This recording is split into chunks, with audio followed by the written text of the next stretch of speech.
नमस्कार दोस्तों, स्वागत है आप सभी का आपकी अपनी क्लास में। हम सभी जानते हैं कि 1947 में हमको आज़ादी मिलती है। उस आज़ादी के लिए हमने काफ़ी संघर्ष किया था।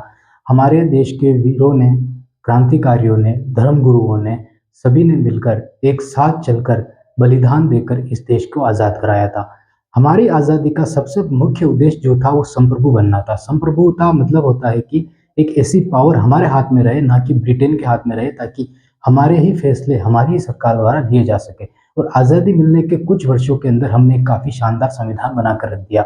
उसमें हमने मौलिक अधिकार बनाए और मौलिक अधिकारों का काम था कि वो प्रत्येक व्यक्ति, प्रत्येक नागरिक की स्वतंत्रता को तय करेगा। सरकार उन अधिकारों को नहीं छीन पाएगी, ये संविधान के अंदर हमने लिखा। और हमने ऐसे आर्टिकल बनाए और ऐसी डेफिनेशन बनाई राज्य को लेकर, ताकि राज्य को ये पता रहे कि लोगों के मौलिक अधिकारों को नहीं छीना जा सकता है। उन मौलिक अधिकारों में ही एक अधिकार था संपत्ति का अधिकार, जिसको हमने आर्टिकल 19 में 1 में एफ के अंदर रखा था। और उसी को लेकर आज हमको चर्चा करनी है। जब भूमि सुधार अधिनियम की बात आती है तब ये संपत्ति का अधिकार आड़ा आता है। कैसे?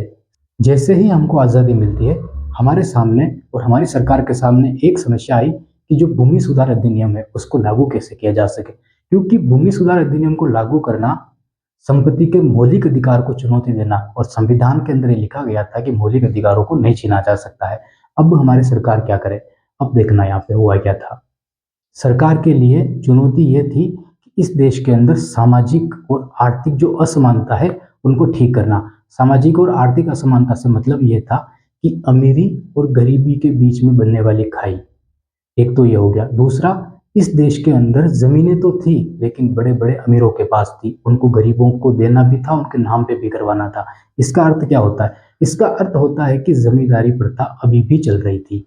जो भूस्वामी होते हैं उनके पास अभी भी काफी जमीन थी। जो देखो, सिंपल सी बात आती है कि अब शुरुआत हो रही है सरकार को लेकर और न्यायपालिका को लेकर, इनके बीच में टकराव की स्थिति। और ये लोगों के लिए भी काफी जरूरी था, क्योंकि यहाँ पे एक चीज सामने आने वाली थी, और वो थी कि सरकार से और न्यायपालिका में पावरफुल कौन है। अब समझना है, यहाँ पे पहला संशोधन किया जाता है किसको लेकर? संपत्ति के अधिकार को लेकर। संपत्ति का अधिकार हमने अभी बताया आपको 19(1) एफ के अंदर ये था, और उसके अंदर लोग संपत्ति रख सकते थे, ऐसा अधिकार था, और ये मूल अधिकार बना दिया गया था। अब सरकार कोई भी संशोधन करती है अगर भूमि सुधार अधिनियम को लेकर, तो वो भूमि सुधार अधिनियम को लेकर संशोधन करने पर बीच में कौन आएगा? तो संपत्ति का अधिकार आएगा। सरकार ने पहला संशोधन किया, और पहला संशोधन था 9th शेड्यूल बना दी गई 1971 में, 1951 के अंदर। और 31A और 31B को किसमें डाल दिया गया? 9th शेड्यूल में डाल दिया गया। सरकार ने चौथा संविधान संशोधन किया 1955 के अंदर, और सार्वजनिक उद्देश्य के लिए जमीन ली जा सकती है और उनको उचित मुआवजा दे दिया जाएगा, ये सरकार ने संशोधन कर दिया। उसके बाद एक संशोधन और किया गया, वो था 17वां संशोधन। और 17वां संशोधन 1764 में किया गया, और इसके अंदर सरकार ने पूरे भूमि सुधार अधिनियम को लेकर ही 9th शेड्यूल में डाल दिया गया, और राज्यों को पूरी तरीके से ये पावर दे दी गई कि वो जो चाहे वो कर सकते हैं जमीनों भूमि सुधार अधिनियम को लेकर, कि वो जिस प्रकार भी लोगों की मदद करना चाहे वो कर सकते हैं। उद्देश्य क्या रखा गया? उद्देश्य रखा गया सार्वजनिक संपत्ति और सामाजिक न्याय, ये दोनों लोगों के सामने। और राज्यों को ये कहा गया कि आप उचित कार्रवाई कीजिए इन लोगों के खिलाफ, और गरीबों को जितनी जमीन आप दे सकते हो आप देने का काम कीजिए, ये सामने ला के रखा गया।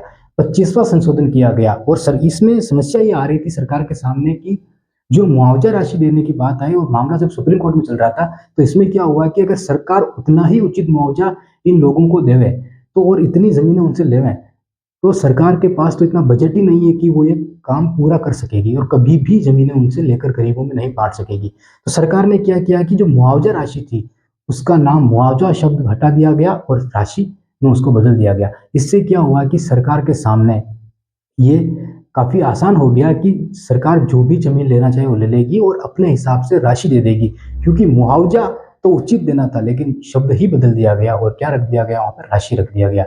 और राशि का मतलब होगा कि सरकार जितना चाहे उतना उनको दे देगी।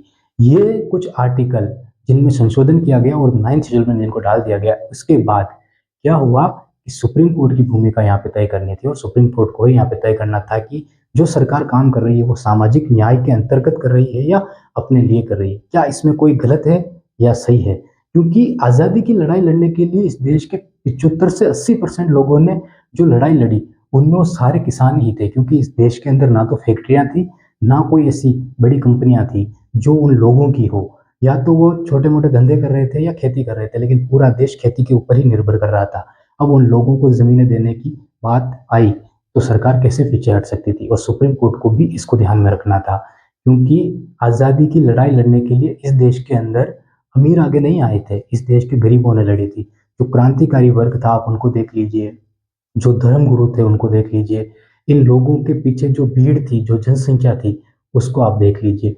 उनका नेतृत्व करने वाले अमीर हो सकते हैं, लेकिन उनके पीछे लड़ाई लड़ने वाले तो इस देश के किसान थे, इस देश के छोटे-मोटे व्यापारी वर्ग थे, तो उनके लिए तो इस सरकार को काम करना ही था। तो ये जो काम कर रहा था, तो यहाँ पे सुप्रीम कोर्ट को अपनी भूमिका तैयार करनी थी कि वो इस जो सरकार ने संशोधन किए हैं, इनको किस प्रकार देखें और किस प्रकार का फैसला इनके सामने वो ला के रखें। यहाँ पे एक चीज़ आप ध्यान रखना कि सुप्रीम कोर्ट की यहाँ पे प्रतिक्रिया क्या आने वाली थी, और 1971 के अंदर सुप्रीम कोर्ट के हाथ में एक सबसे बड़ी पावर आ चुकी थी, और वो पावर कौन सी थी? वो पावर थी मूल ढांचा सिद्धांत, और इसके माध्यम से Supreme Court check and balance का काम करती थी। अब समझना यहाँ पे सुप्रीम कोर्ट के हाथ में ही पूरा फंडा था कि वो क्या करे, वो जो चाहे वहाँ पे वो कर सकती थी। सरकार को उनके सामने झुकना ही पड़ेगा, क्यों? क्योंकि सरकार ने मूल अधिकारों के ऊपर हस्तक्षेप कर लिया, और मूल ढांचा कॉन्सेप्ट जब लाया गया तब सुप्रीम कोर्ट ने साफ कह दिया था कि अगर मूल अधिकारों के अंदर कोई गलती की गई तो सुप्रीम कोर्ट उनको सुधारने का काम करेगी, और जहां तक हो सके उसको समाप्त कर देगी। अब समझना यहाँ पे सुप्रीम कोर्ट ने जो प्रतिक्रिया दी उसमें साफ कह दिया कि सरकार के द्वारा जो उल्लंघन किया गया मौलिक अधिकारों का, ये सही नहीं है, और सरकार चाहे कितनी भी पावरफुल हो या चाहे कितनी भी सीटें लेके आ जाए, वो इन मूल अधिकारों को नहीं छीन सकती है। लेकिन यहाँ पे सुप्रीम कोर्ट ने एक प्रतिक्रिया और दी, और उन्होंने कहा कि सरकार ने भले ही ये काम किए हो, उल्लंघन किया हो, लेकिन यहाँ पे सरकार के द्वारा जो फैसले लिए गए वो सामाजिक न्याय के अंतर्गत लिए गए, इसलिए हम इस फैसले को बरकरार रख रहे हैं, और आगे आने वाले समय में सरकार के द्वारा ऐसे अगर कोई भी कानूनों का उल्लंघन किया जाता है तो हम उनको स्वीकार नहीं करेंगे।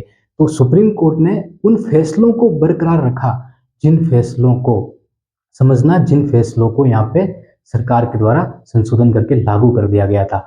मतलब कि सामाजिक न्याय की जो भूमिका सरकार के द्वारा बनाई गई, सुप्रीम कोर्ट ने उसको सही ठहरा दिया था। यहाँ तक हमारे देश में 44वां संविधान संशोधन किया गया, और उसके अंदर संपत्ति के अधिकार को मूल अधिकारों की सूची से हटा दिया गया, और 300A में संपत्ति का अधिकार रख दिया गया, और उसकी भूमिका एक कानूनी अधिकार के रूप में सुनिश्चित। यहाँ पे समझना, हमने न्यायिक समीक्षा की भूमिका तैयार की, मतलब कि जुडिकल रिव्यू हमने तैयार किया। सुप्रीम कोर्ट एक व्याख्याकार के रूप में हमारे सामने आई कि वो फैसले को पढ़ सकती है और ये बता सकती है कि ये सही है या गलत है। पहले ये फैसले नहीं दे पा रही थी, लेकिन मूल ढांचा कॉन्सेप्ट हाथ में आने के बाद उसने एक सर्वोच्च शक्ति के रूप में अपने आप को तय कर दिया।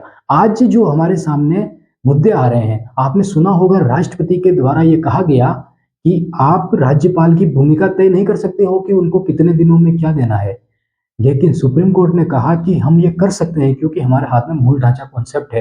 तो ये जो पावर निकल के आई, ये 1971 में सुप्रीम कोर्ट के सामने निकल के आई, और जो टकराव सुप्रीम कोर्ट का सरकार के साथ हुआ था, ये उसकी देन थी।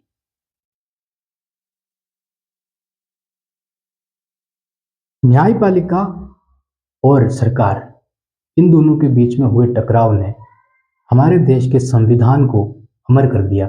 अब चाहे जो भी हो जाए, लेकिन ये मूल ढांचा कॉन्सेप्ट हमेशा बना रहेगा। चाहे सुप्रीम कोर्ट के द्वारा दिया गया फैसला अगर गलत साबित होता है, तो सुप्रीम कोर्ट के द्वारा ही उसके ऊपर रिव्यू कर किया जा सकता है, जुडिकल रिव्यू किया जा सकता है, और एक बड़ी बेंच के द्वारा पुनः उस फैसले के ऊपर विचार किया जा सकता है, और एक नया फैसला हमको सामने ला के रखा जा सकता है। अगर सरकार कोई भी गलत डिसीजन लेती है, सरकार कोई भी गलत आर्टिकल बना देती है, जैसे कि अभी जजों की नियुक्ति को लेकर बना दिया गया, इस देश में इलेक्टोरल बॉन्ड को लेकर बना दिया गया, जैसे जैसे ये फैसले सरकार बनाती है और सुप्रीम कोर्ट को लगता है कि ये गलत है, सुप्रीम कोर्ट उनके ऊपर जांच बिठा सकती है, उन फैसलों को रद्द कर सकती है, और सरकार को कह सकती है कि आप कोई नया फैसला लेके आइए। आज की हमारी क्लास में इतना ही। अगली क्लास में हम देखेंगे कि जो टकराव सुप्रीम कोर्ट का बढ़ा था वो किस प्रकार आगे बढ़ रहा है, और ये जो भूमिका सुप्रीम कोर्ट ने तय कर दी मूल ढांचे को लेकर, ये सरकार के लिए भी काफी दिक्कत करने वाली थी। और आपातकाल की भूमिका को हमने पिछली क्लास में देख लिया था कि किस प्रकार ये प्रक्रिया चली थी। बहुत बहुत धन्यवाद आपका। और अगर जानकारी अच्छी लगी हो आपको तो कमेंट